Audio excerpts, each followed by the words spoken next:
Hello everyone, welcome back to Legacy. My name is Leonardo Caprelli. I am the Academy Director here at the Football Domain Academy. So, today's episode I am going to be talking a bit about respect, okay?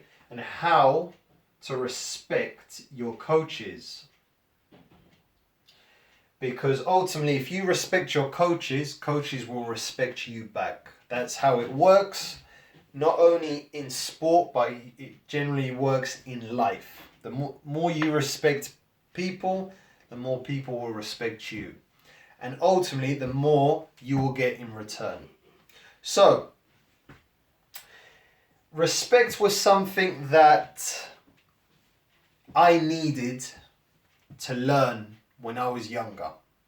I used to play on teams. There was one team, I'll tell you a story. So there was one team that I used to play on. And this was when I was about 14 years old. I played for 4 months on this one team. And this team were very disrespectful to the coach. We were a fantastic group of boys in terms of our ability. We were talented. We won the majority of the games we played. However, we were not respectful to our coach. Our coach was a volunteer dad who gave up his time with his family to give us an opportunity to play the game. And that, at the time, we didn't appreciate. And what ultimately happened is the team eventually folded just due to the fact that we were a very chaotic group of boys. Let's just put it that way. But what happened is that when you were in a group, or when I was in a group of very disrespectful kids, you picked up those habits. And I find this happens with kids all the time. Whoever the kids that surround themselves with kids who are disruptive, disrespectful, disobedient, ultimately become very similar to their friends. Because habits get picked. People pick habits. So what was happening to me, I remember, is I started to develop that same attitude, not just towards my coach, but just towards everyone in general.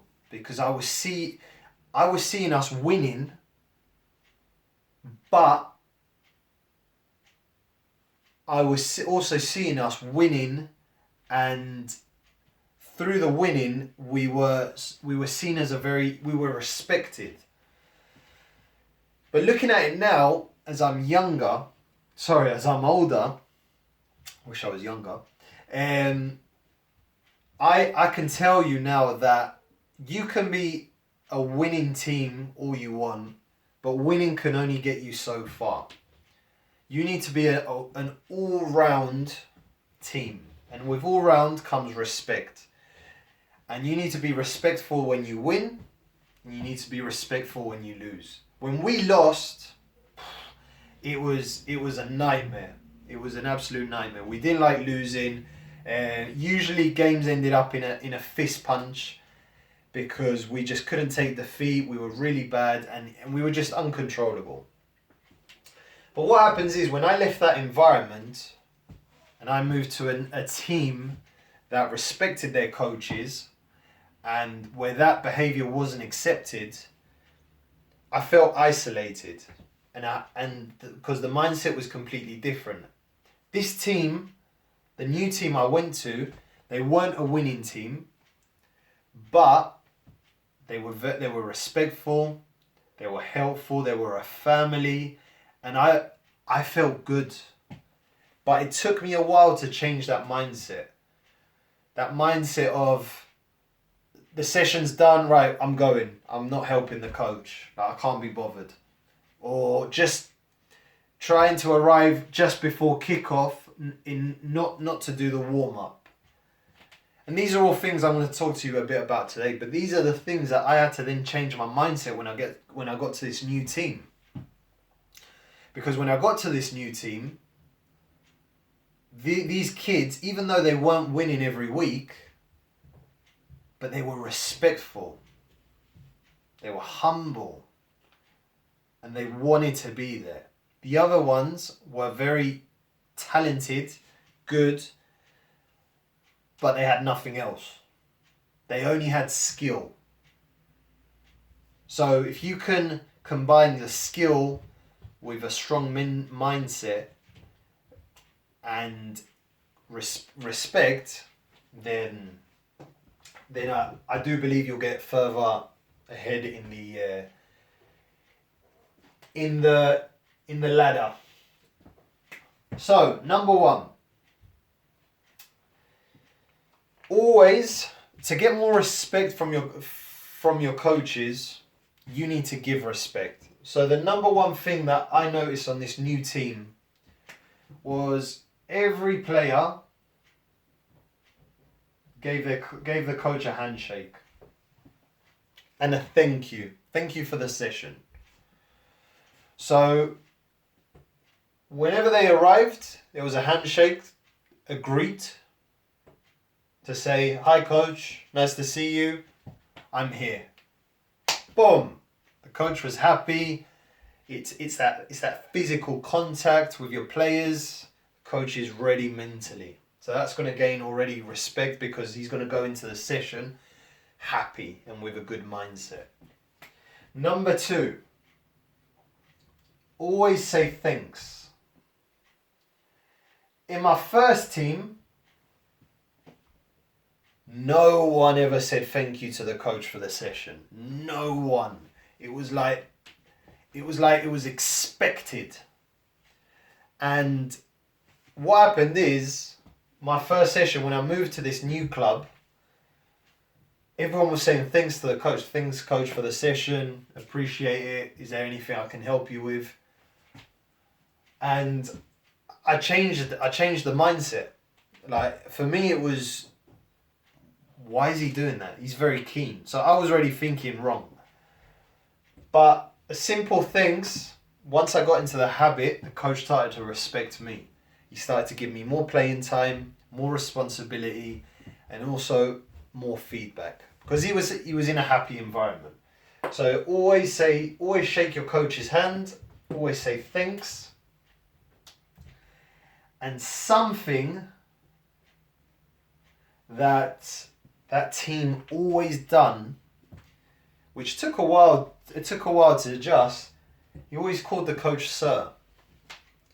And I remember the first time one of the boys done it, he called the coach sir, and for me it was really strange to hear that. It was strange to hear the word sir.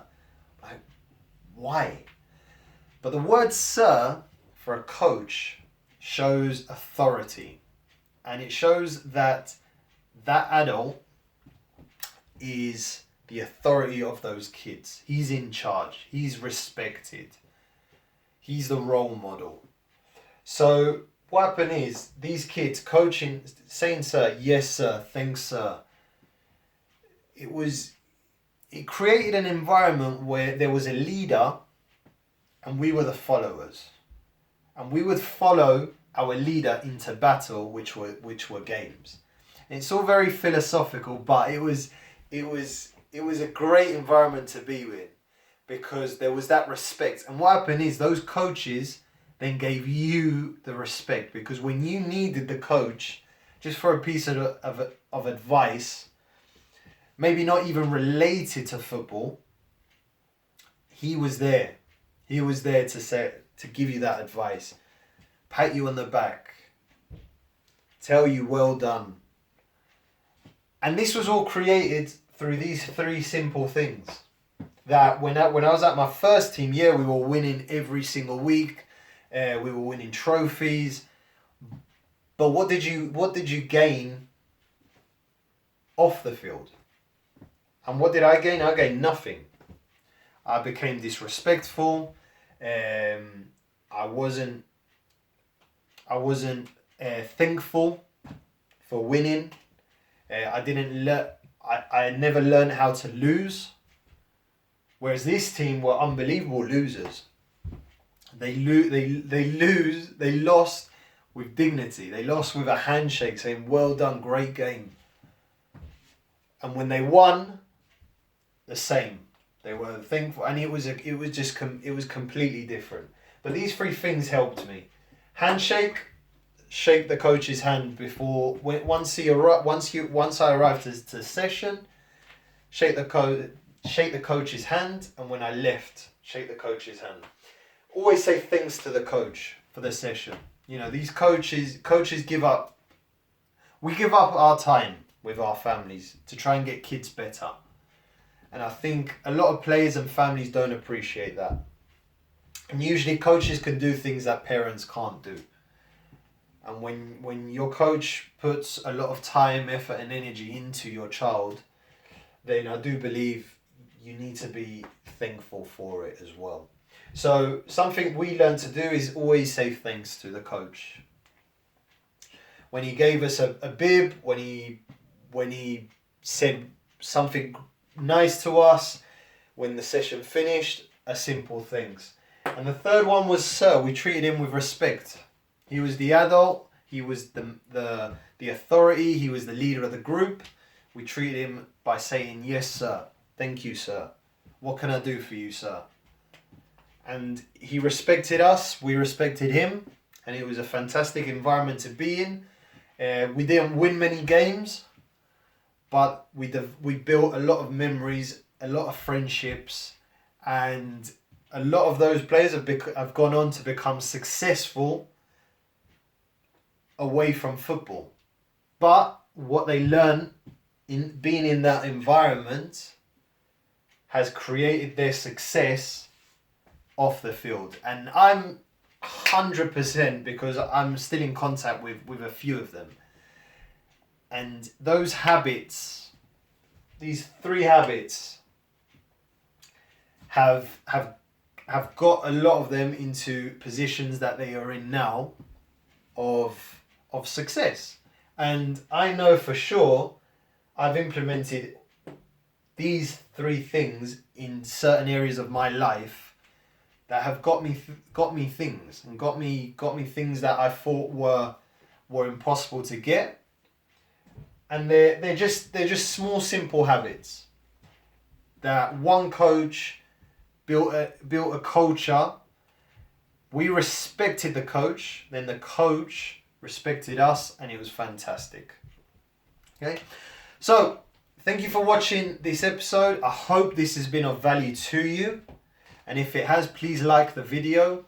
And if you want more of these videos and something similar, then give us hit the subscribe button, because every week we do post, we do put out more content on areas where we believe kids and parents struggle with in the game. Okay, thank you for watching. See you in the next episode.